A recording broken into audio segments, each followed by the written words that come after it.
오늘 하나님이 우리에게 주신 말씀은 사도행전 4장 32절부터 37절까지의 말씀입니다. 우리 6절의 말씀인데요. 길지 않기 때문에 우리가 한 목소리로 함께 말씀을 우리가 읽도록 하겠습니다. 자, 32절부터 37절까지 함께 읽도록 하겠습니다. 믿는 무리가 한 마음과 한 뜻이 되어 모든 물건을 서로 통용하고 자기 재물을 조금이라도 자기 것이라 하는 이가 하나도 없더라. 사도들이 큰 권능으로 주 예수의 부활을 증언하니 우리가 큰 은혜를 받아 그 중에 가난한 사람이 없으니 이는 밭과 집 있는 자는 팔아 그 판 것의 값을 가져다가 사도들의 발 앞에 두매 그들이 각 사람의 필요를 따라 나누어 줌이라. 구브로에서 난 레이족 사람이 있으니 이름은 요셉이라. 사도들이 일컬어 바나바라 하니 그가 밭이 있음에 팔아 그 값을 가지고 사도들의 발 앞에 두니라. 아멘. 네, 우리 사도행전 15번째 시간입니다. 한마음 한뜻이라는 제목으로 오늘 말씀을 나눌 텐데요. 많은 무리들이 마가의 다락방에서 성령을 받은 이후에 온 예루살렘에는 표적과 기사가요 끊이지 않고 있습니다. 끊이지 않고 일어나고 있어요. 근데 외부적으로는 사도들의 위협이 있기도 하고 물리적인 압박이 들어오기도 하죠. 막 그들을 감금시키고 있어요. 오히려 그런데 이들은 하나님께 담대함을 달라고 하나님께 기도했습니다. 여러분 지난주 말씀 제목 기억나십니까? 안 나셔도 괜찮습니다. 담대한 기도였어요. 담대한 기도. 사도들을 포함해서 모든 믿는 자들이 어떻게 해요? 하나님께 담대함을 구하는 기도를 그들이 올려드렸다는 것입니다. 그래서 이렇게 기도했죠. 종들로 하여금 담대히 하나님의 말씀을 전하게 하여 주옵소서. 이렇게 담대하게 기도를 올려드렸습니다. 오늘 말씀도 공동체에 대한 말씀입니다. 32절의 말씀은요 이렇게 시작이 되고 있어요. 믿는 무리가 한 마음과 한 뜻이 되어. 이렇게 오늘 말씀이 시작이 되고 있습니다. 오늘 가장 먼저 우리가 살펴보고자 하는 것은요 믿는 무리가예요. 무리가. 모든 공동체는요 한 마음 한 뜻을 품으려고 정말 많은 노력과 애를 씁니다. 그렇죠? 그런데 중요한 것은 무엇이냐? 그 무리가 품고자 하는 마음과 뜻이 무엇인지가 중요해요. 즉 방향성이라는 거죠. 오늘 본문에 나온 이 믿는 무리들은 무엇을 믿는 자들입니까? 예수 그리스도를 믿는 자들이에요. 오늘 나오는 이 무리들은요 지금 이들은 예수 그리스도 안에서 한 마음 한 뜻을 품고 있다는 것입니다. 자, 그래서 지금 그들이 한 마음 한 뜻을 품고 지금 무엇을 하고자 하는 것일까요? 32절의 말씀입니다. 같이 읽어보겠습니다. 모든 물건을 서로 통용하고 자기 재물을 조금이라도 자기 것이라 하는 이가 하나도 없더라. 아멘. 자, 예수 그리스도의 마음을 품은 이 자들이요, 이 많은 무리들이 서로 물건을 통용하고 심지어 자신의 재물까지도 다 내어놓게 되는 거예요. 지금 사도행전 2장에서도요 통용에 대한 말씀이 잠깐 나왔었습니다. 언제 나왔냐? 베드로의 첫 설교를 듣고요 3,000명이 세례를 받고 은혜를 받아 성령 충만함으로 성도가 되었던 그런 기적의 말씀이 있었죠. 자, 2장 44절에 이렇게 쓰여 있다는 거예요. 믿는 사람이 다 함께 있어 모든 물건을 서로 통용하고 또 재산과 소유를 팔아 각 사람의 필요에 따라 나눠주며. 자, 이전에 나왔던 이 말씀이 똑같이 오늘 반복되고 있습니다. 제가 오늘 가장 먼저 집중해야 하는 부분이 있습니다 라고 말씀을 드렸어요. 무엇이냐? 믿는 무리들이에요. 믿는 무리들. 그럼 이 믿는 무리들이 도대체 무엇을 믿는 무리들인가?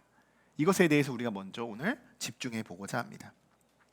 자, 오늘 믿는 무리들에 대한 말씀을 제가 나누고 있는데 오늘 여러분들에게 제가 새로운 공동체, 이들도 믿는 공동체예요. 이 믿는 무리들을 하나 소개해드리려고 합니다.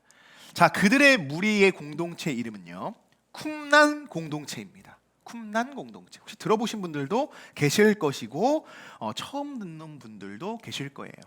자, 사진을 보시면 쿰난이라는 것은 이스라엘의 지역을 이야기합니다. 사해 주변에 있는 아주 메마르고 아주 건조한 땅이에요. 아주 건조한 땅. 그리고 산은요 돌산으로 이루어져 있습니다. 돌산으로. 그런데 이곳의 특징은 뭐냐? 이 사진에는 보이지 않겠지만 산 곳곳에요 동굴이 숨겨져 있습니다. 이 산에요. 이 돌산에. 아주 재미나고 놀랍고 서프라이즈한 이야기를 제가 하나 들려드리려고 하는데요. 어느 날 양치기 소년 한 명, 양치기 소년이요, 양을 한 마리 잃어버리게 된 거예요. 그래서 그 양을 찾기 위해서 막 이리저리 돌아다닙니다. 그런데 어디까지 올까요? 이 쿰난까지 오게 된 거예요. 그런데 놀랍게도 하나의 동굴을 발견하게 됩니다. 근데 혹시나 그 양이 거기 들어가 있을 것 같다는 느낌도 들잖아요. 근데 여러분, 동굴에, 그 껌껌한 어둠에 있는 그 동굴에 여러분 함부로 들어가실 수 있을까요? 뭐가 있는지 알고. 그래서 어떻게 했을까요? 이 돌을 하나 딱 집어가지고요, 동굴 속에 이 돌멩이를 확 하고 던져버립니다. 근데 어떻게 되었을까요? 양 하고 이렇게 양 소리가 났을까요? 갑자기 쨍그랑 하는 소리가 났던 거예요. 갑자기 그곳에서 굉장히 놀라운 일이 벌어지지 않았어요? 그 동굴 안에?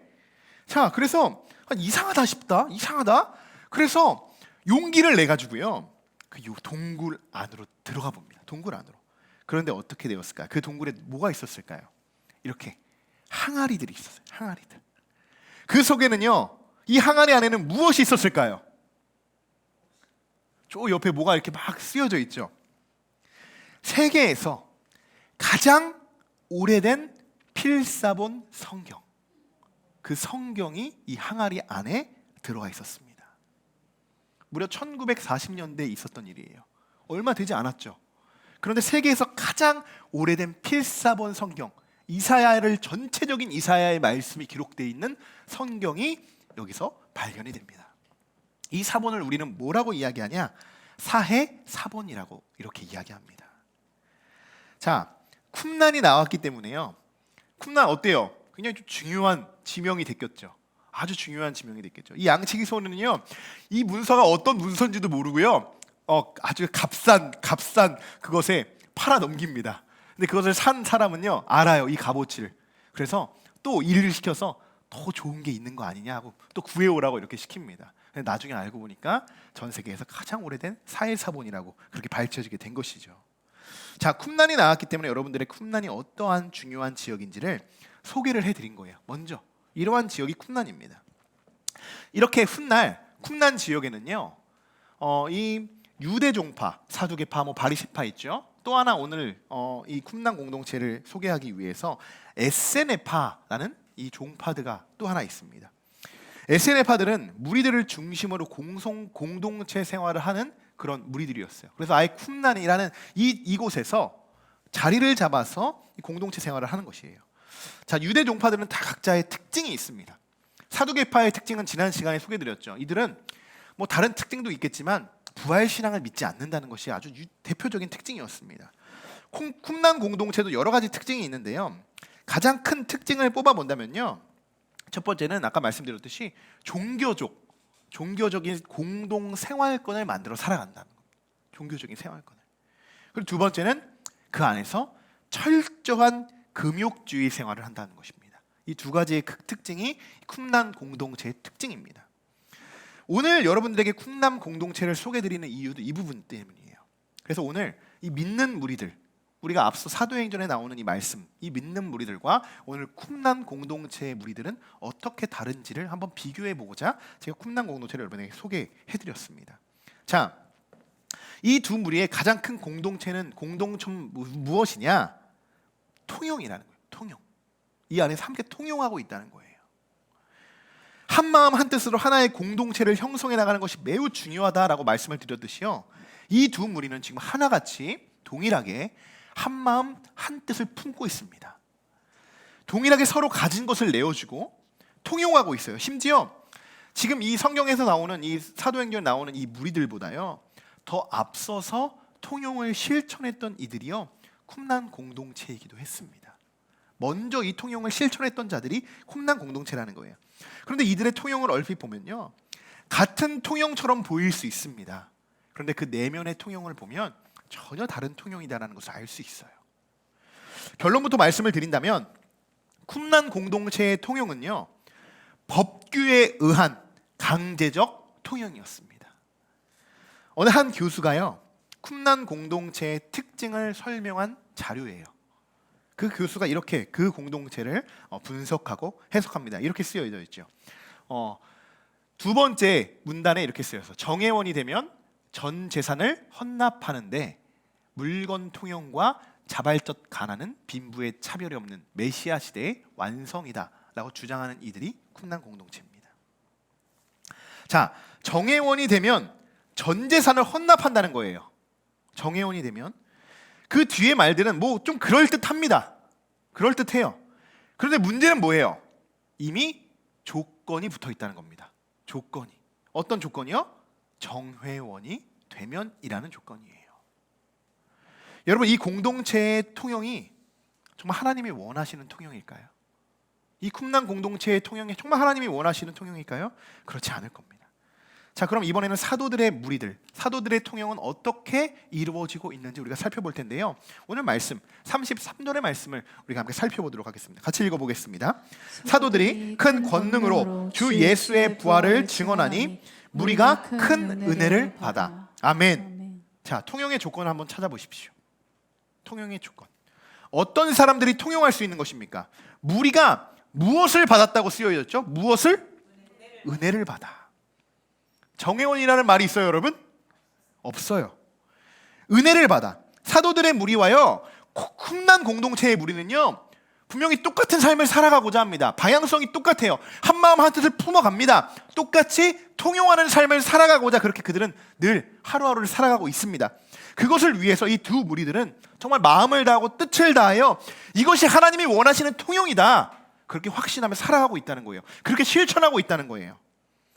여러분들은 이 둘 중 어느 무리들이 정말 하나님이 기뻐하시는 통용이라고 여러분 믿으시고 확신하실 수 있습니까? 생각하십니까? 여러분, 한 마음과 한 뜻이 되는 거요, 정말 중요한 부분이에요. 정말 중요한 부분이에요. 하지만 더욱더 그 공동체가 붙잡아야 하는 것은요, 가장 먼저 예수 그리스도의 마음을 품고요, 하나님의 뜻을 찾는 공동체가 되어야 한다는 것입니다.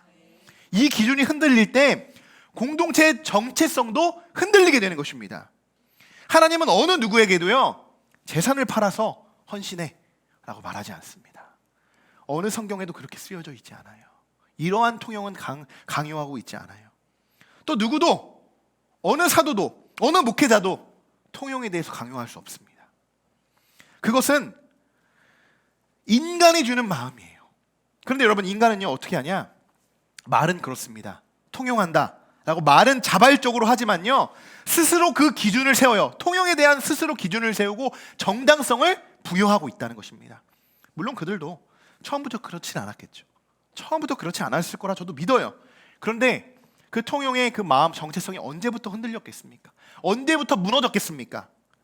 서로 통용을 한다고 하지만, 공동체 생활을 한다고 하지만 내 안에 소유욕이 생기고, 그리고 남이 갖고 있는 것이 똑같음에도 불구하고 더 좋아 보이고 내가 더 많은 것을 가지려고 하는 그런 마음들, 그런 생각들이 정말 우리 마음속에, 우리 생각들에 파고드는 순간 통용은 무너지게 되는 것입니다. 통용은 절대로 쉬운 것이 아니에요. 말처럼 쉬운 것이 아니에요. 통용한다는 것이요, 정말 쉽지 않습니다. 그러나 불가능한 것도 아닙니다. 불가능하지 않아요. 불과 40년 전만 해도요, 한국 교회들은요 초대 교회의 역사를 경험했습니다. 한국 교회에 정말 놀라운 표적과 기사들이 일어났어요. 그 어려운 시기에 여러분, 교회가 어떻게 성장하고 부흥할 수 있겠습니까? 그 어려운 시기에 우리 부모님 세대, 그리고 부모님 세대의 한 세대 더 윗세대만 올라가도요, 먹을 것이 없었어요. 먹을 것이 없었어요. 쌀밥을 먹는 것 너무나도 어려운 일이었죠. 너무나도 어려운 일이었어요. 그런데 어떻게 그 시대에 우리는 말도 안 되게, 우리의 생각은 정말 우리의 생각대로 그렇게 이루어질 수 없는 교회의 성장들과 부흥들이 어떻게 그 시대에 일어났을까요? 가장 뜨거웠던 그 시절 영적인 충만함으로 시작하여서요, 그들이 하나 둘 통용하기 시작했기 때문입니다. 어떤 통용이었을까요? 여러분 잘 생각해 보세요. 당시에 정말 많은 그냥 일반인들도 먹고 살기가 힘들었는데 무슨 돈이 있어서 목회자가 교회를 세우고 땅을 사고 성전을 건축하겠습니까?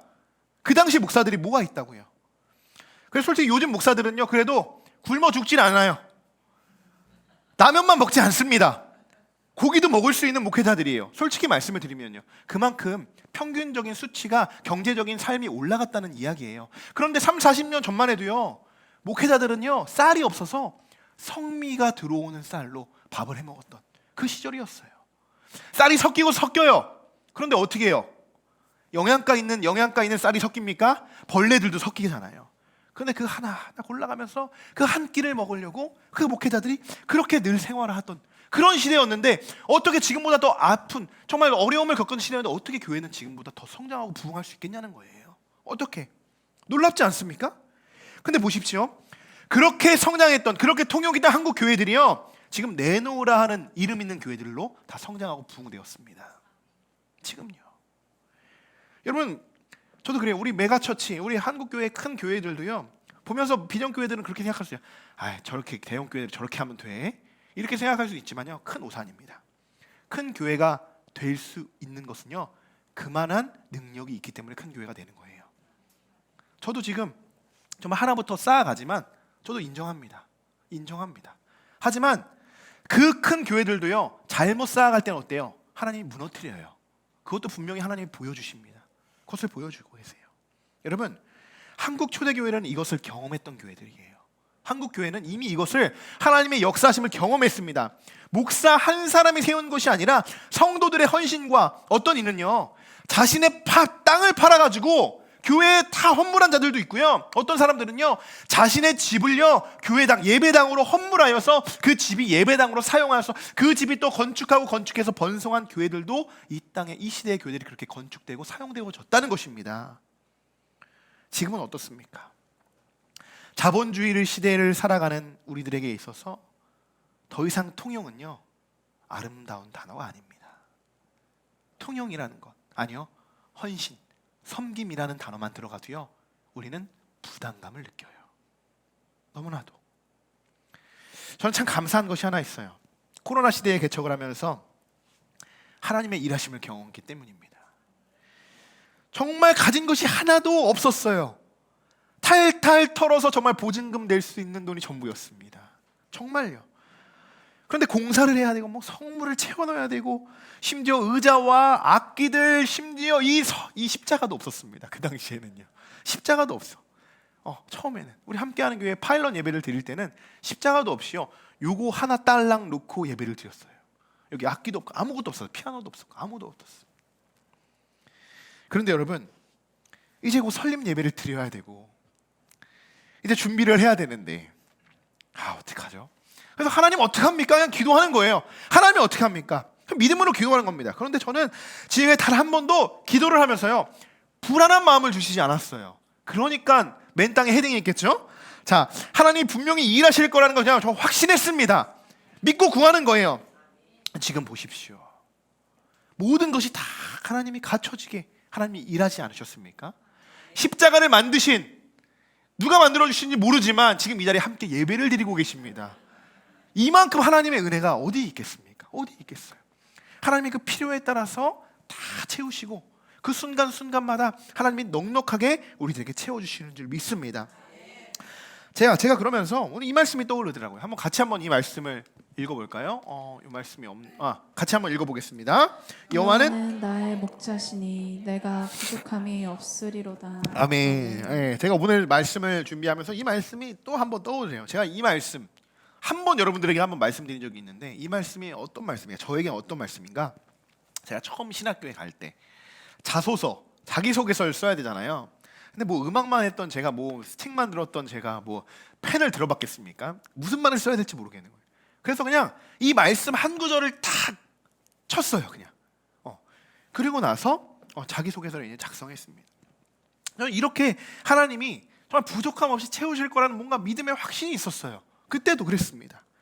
자, 그래서 이 모든 저의 고백을 하나님이 미리 들으시고, 이미 들으시고, 이렇게 저를 늘 가는 길마다 푸른 초장으로 인도하여 주시고, 여호와가 나의 목자심을 분명히 내가 인정할 때마다 하나님께서는 양도 보내주시고 또한 많은 수풀도 보내주셔서 먹고 누리고 나눌 수 있도록 하나님이 채워주시는 것을 이미 경험하고 있음에 저는 너무나도 행복하고 축복받은 사람이라고 저는 생각이 되어집니다.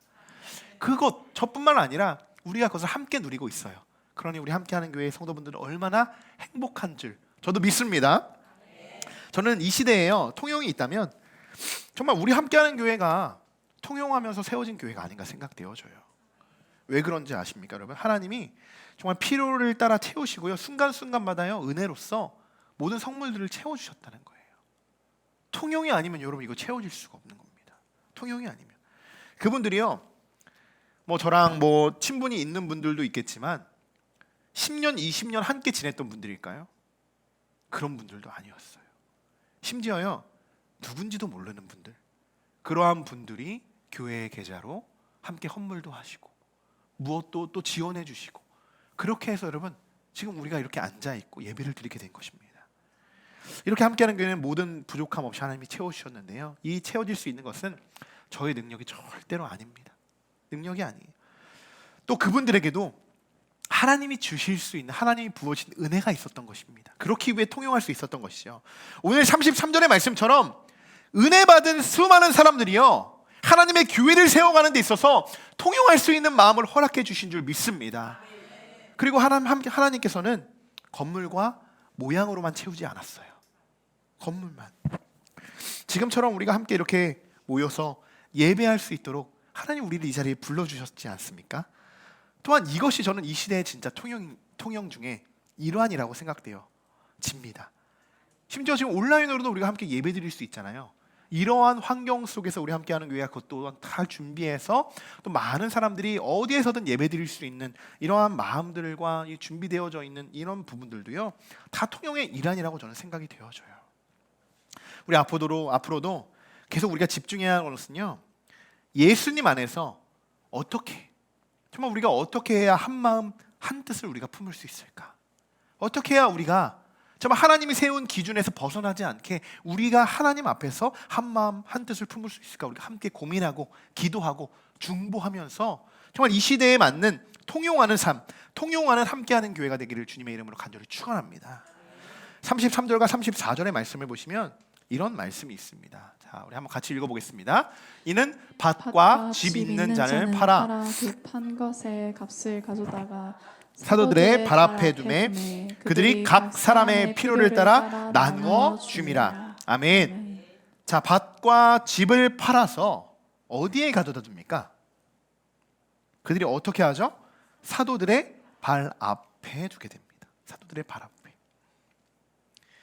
여러분, 이 말씀을 읽는 순간 뭔가 좀 느껴지시는 게 있나요? 저는 그래요. 사도들이 정말 정신을 차려야겠구나. 사도들이 정말 정신을 똑띠 차려야 되는구나. 저는 생각이 되어졌어요. 왜냐? 통용하는 데 있어서 사도들의 역할은 정말 중요했습니다. 정말 중요했어요. 이 부분을 놓치면 통용은 가장 먼저, 통용하는 데 있어서 가장 먼저 무너지는 부분이 이 부분일지 몰라요. 사도들의 역할입니다. 사도들의 역할. 사도들도요, 사람입니다.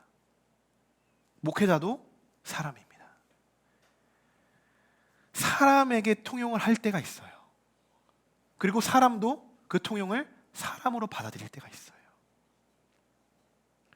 여러분, 우리가 통용을 누구의 발 앞에 갖다 드려야 됩니까? 하나님 앞에, 하나님께 드려야 되는 것이 통용이고, 사도들은 그것을 하나님의 것으로 받아들이고 또 하나님의 것으로 나눠드려야 됩니다. 이 기준이 흐트러지는 순간 통용은 없어지는 거예요. 통용은. 여러분, 사람이 무엇에 가장 약합니까? 물질에 가장 약합니다. 물질에 가장 약해요. 그런데 밭과 집을 팔아 사도들의 발 앞에 다 그것을 내어놓습니다. 여러분, 한국 초대교회의 통용에 대해서 앞서 말씀을 드렸었는데요, 한국 교회들이요, 그렇게 부흥했음에도 불구하고요, 한국 교회들이 변질되고 다시 지금 그 교회들이 다시 무너졌던 가장 큰 이유들도요, 물질이었습니다. 물질의 통용이에요. 교회뿐만이 아니라 성도들도 마찬가지입니다. 이 통용에 대해서는요, 처음에는 은혜로 시작되는 이 통용이요, 나중에는 내가 가치를 되돌려 받아야 하는 통용으로 변질되고 있다는 것입니다. 쉽게 여러분, 한 가지 좋지 않은 예를 여러분께 드려볼게요. 자신의 은혜를 받아서 오늘 말씀 그대로죠.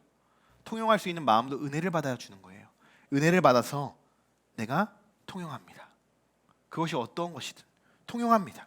헌신하고 헌물합니다. 그것도 다른 사람이 알아차리면 또 시험을 들 수 있으니 아주 조심스럽게 최대한 조용히 진행합니다. 여기까지 좋아요. 그런데 마음 한켠에 어떤 마음이 있습니까? 이 정도 했으니, 그래 이 정도 내가 했으니 한 이 정도의 직분은 내가 받아야 되지 않겠어?